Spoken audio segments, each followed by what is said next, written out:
Well, every time I come out and tell you that the most important player for Arsenal is Gabriel Jesus, most of you agree with me and others don't agree with me. But after doing this story, most of you are going to agree with me, and we are going to be in tune with this narrative of him being the most important player at the club of Arsenal. Welcome to Rokani Media Football. Jesus is pushing Nketiah hard to the limits, and obviously Balogun is ready for the challenge of Arsenal. He has issued a statement, and he was like telling Mikel Arteta, please, I'm ready for the new challenge. I'm ready to fight for my position at Arsenal with Jesus and Nketiah. And lastly, we've been told the final assessment expectation of the injury update on Tomiyasu. So don't forget to subscribe. We want to hit 13,000 subscribers, and don't forget to really follow this channel for more information concerning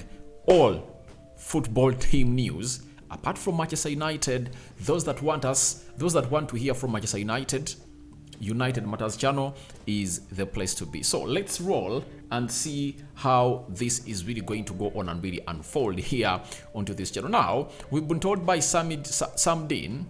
Sam Dean is a football reporter from the Daily Telegraph and Sunday Telegraph.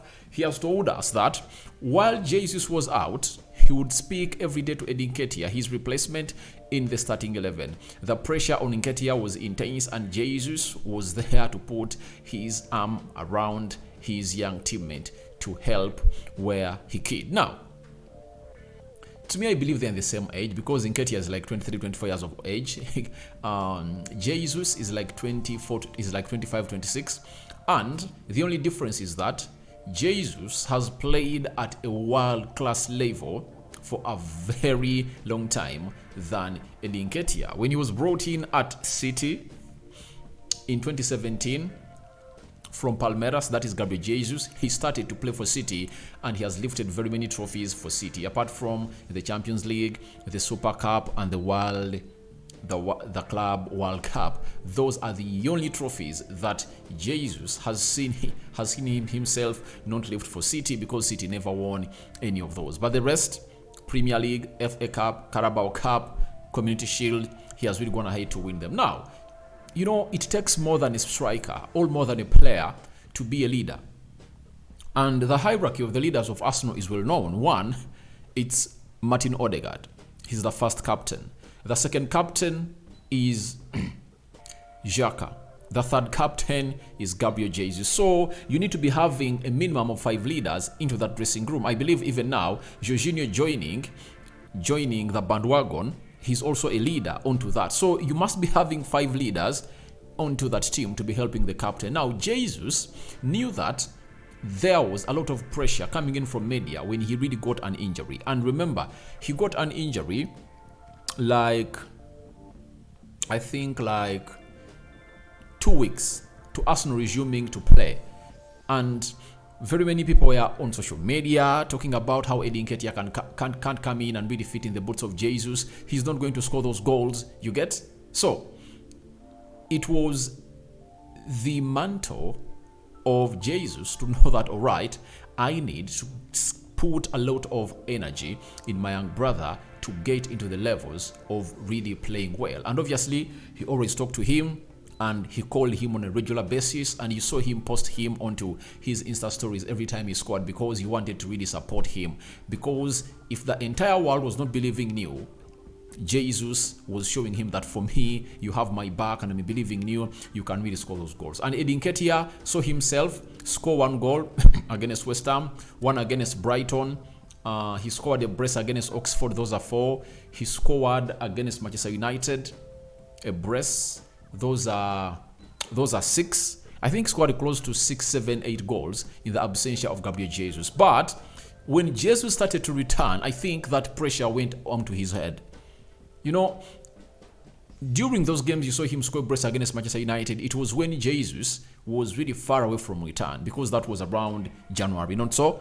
But the moment he neared the return, in the one of those games, that Nketiah would have gone ahead to announce himself that I'm ready to be the leader of this line, he really went ahead to really bottle it, and he bottled the game of Man City. With close to 3-4 chances, he couldn't bury any of those in the net.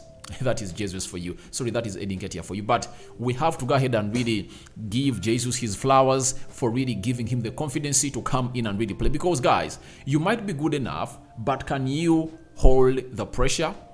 Because most good players have gone ahead to succumb to that pressure. That's it. So, Jesus is really a very good player that went ahead to show that I'm not selfish. This is a team game. If at all I'm away, Nketiah can come in and do the needful. After that, Jesus also did the following in his absentia. Sam Jedin, football reporter for the Daily Telegraph and Sunday Telegraph, told us that Gabriel Jesus was often with the Arsenal team during his recovery in the dressing room and at many of their matches, and with each stride forward he made, the players could feel his presence growing. So, Zinchenko told us that when they came to Arsenal, they found a talk of going to the Champions League. Now, when they came in, they told them, no, let's not talk Champions League. Let's talk winning trophies, because we think we can win trophies. And I think they based on my narrative that I gave, I think it's now a year, when I was on the Kosi Arsenal podcast with Glenn from Kenya. I told them that Arsenal is going to hint or click 90 points this season. Why? Last season, I think Arsenal had like 58, was it 62 points? 62 points. They were just 28 points away from hitting 90. Now, I predicted that if at all Arsenal brings in 4 good players, they can hit 90 points. And they brought in Jesus, they brought in Zinchenko, they brought in Trossard, Jorginho, there is Fabio Vieira, Matt Turner, and very many others. So that number that they added in has really leveled Arsenal to a layer of hitting 90 points. Right now they're having 66 points. They are left with 11 games. 11 games, if they win all of those games, they'll be at 99 points. But to me, I believe they might drop like 3 points, and they might really have 96 or 95 points this season. And I think that puts them in the range of really winning the trophy as Arsenal. So Jesus is really a leader, and he's leading by example. You saw him when he played the 45 minutes in the game of Sporting Lisbon. The hunger is still the same. The football intelligence is still the same. He has not lost his touch. The footwork is still out of this world. He creates something from nothing. That is Jesus for you. He's really, really, really a flawless player that Arsenal has always missed. And I think in these 11 games, it's really great to see to it that he has returned. So, another positive about this is that after playing the game of Crystal Palace, Jesus is going to be rested for 2 weeks. You get to prepare for the upcoming games of teams like Man City, Liverpool, and so on and so forth. And I believe by the time Arsenal plays City and Liverpool, he would have really gotten back to the levels he's expected to be on. So that is Jesus for you. And let me show you something else that shows you that this is the most important player of Arsenal. I know most of you have been saying it is Thomas Partey. Guys, it's not Partey. This is the lad. This is the lad. And with Jesus, Arsenal have won 14 games. And without him, they've lost 13. But remember, without him, they've played more games than... Without him, they've played more games. You get? Now, they've drawn 1 with Jesus, and they've drawn 3 without Jesus. Are you hearing that? They've got 2 losses with Jesus, and they now have 5, or they've collected 5 losses without Jesus. You now know what it is. 2.2 goals per game when they were having Jesus, and not having him, it's 1.9. 82% winning rate when they're having Jesus, and it drops off to 62 every time he's out of the game. It's coming in from Sky Sports, and that is the importance of Gabriel Jesus. And it's really vivid. And if at all you want to argue me out that he's not, if at all you want to argue with me that he is the most important player or not, come with facts. Come with facts. I've collected my facts, thrown them into your face. Bring yours too here onto Rokani Media Football. Now, Balogun is really scoring in goals down in French League One. He's really having close to 16 goals there, and only league goals. That's it. And he has found himself into a conversation of whether he's going to be at Arsenal or not. And people are really insinuating that maybe Arteta wouldn't like to keep him at Arsenal. But the boy has gone ahead to throw in a hint that I found very important to come in here and really throw it into your eyes. He has gone ahead and told us that a lot of people might forget that I'm still an Arsenal player. How Mikel Arteta has transformed the squad has been amazing. I'm focused and determined to show people this isn't a blip. This is something that I could do consistently. I just need to continue. Now, when you look at everything he has said, for me, I got out the most important bit, that it's not a blip. This is something that I could do consistently. I just need to continue. So he's sending a message outside there to the haters, all those people that think that he cannot come in and compete with Jesus and Eddie Nketiah, that guys, this is not a blip. It's something that is going to be consistent, and I'm promising you that I'm going to return back to Arsenal and fight for my position. Now, he's really going to put Mikel Arteta into a hard place and a rock. Do you know why? A lot of things are really going to be called in for Arteta to decide. One, is he keeping Balogun or not? He's tearing up the French League One. You know that very well. He's one of the top scorers that side. And you might find him scoring 20 goals a season. And if at all he does, of which I know he's going to score them because he has some good number of games to go and he cannot fail to score 4 goals, Balogun is putting a lot of questions in the head of Mikel Arteta. Why? Arteta was having a view of signing a world-class striker as they are really heading to the Champions League. You saw yesterday that however much Arsenal are really having some good players, but they need to upgrade the quality of the players they have at their team. And as it stood, it looked like he's that one man who doesn't really try to really force things and looks like he's principled. And I think their transfer plan might change. They might sell Balogun and really get in a world-class striker, or they might keep him, but will he get enough playing time? Or they might loan him. So Balogun is ready to come and compete because he has really put out a statement that can score goals. And to me, I rather have Balogun as my second striker than Eddie Nketiah. Why? He has a lot to offer than Eddie Nketiah. His football intelligence, his physicality, his work rate. Because when you look at Nketiah, I think it's Jesus who is really trying to let him know that you need to be a pressing striker and you have to be the first line of defense by pressing up front. But when you look at Balogun, he's a natural. He runs. His physicality is really undisputed. He's a player that you would at any time look at, play the game and know, all right, he's clinical. He has the talent, good in the air.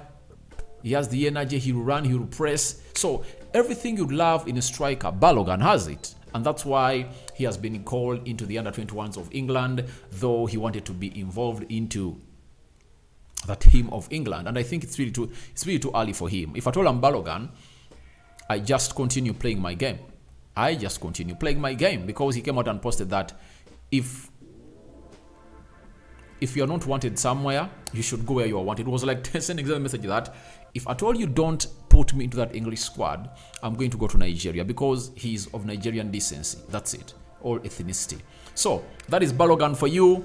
And my best advice for Balogun is simple. If I'm Balogun, I call for a Premier League loan. That's it. On a team like Newcastle, maybe Burnley that is coming into the Premier League. If at all he can get through to the Premier League teams and really find a team that is really coming from the Championship and is going to be playing in the Premier League, he comes in through and really proves. Or he even goes all out to teams like AC Milan that are really playing in the Champions League and Serie A. That will act well for him because he has really gone ahead to prove, and very many teams are really looking at him.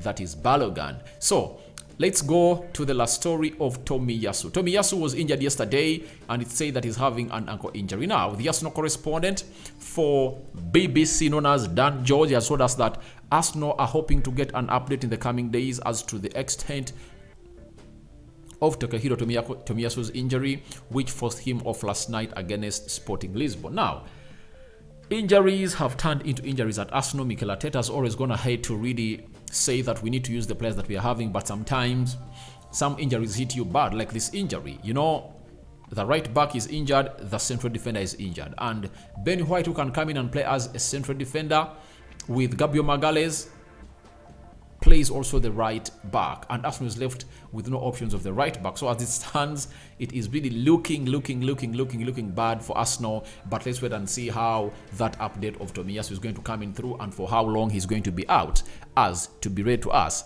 by Mikel Arteta very soon. So guys, thank you very much for watching in through, telling me your thoughts about Gabriel Jesus pushing Ketia to the limit. Balogun ready to fight for his position at Arsenal. Do you think he should be integrated into the team of Arsenal, or Arsenal should find him another long season loan to really look better? And lastly, Takehiro Tomiyasu injury update. Do you think he's going to return very soon, or his season has ended? I sign out for now. See you later. May the Almighty God bless you abundantly. I sign out for now. See you later, my beautiful mates. I love you, and may God bless you and watch over you.